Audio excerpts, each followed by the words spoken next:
A chance of showers in the afternoon. Highs in the mid-50s.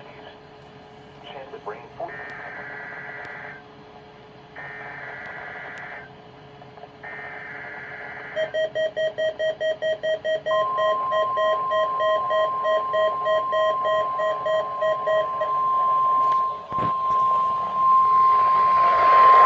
This is a test of the Weather Service weather radio warning alarm for the WNG698 listening area of north central Ohio.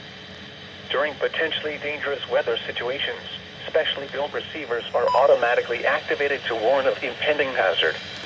Tests of these receivers are normally conducted by the National Weather Service every Wednesday between 11 a.m. and noon. When there is a threat of or existing severe weather in the area, the test will be postponed until the following day. This ends the test of the National Weather Service weather radio warning alarm.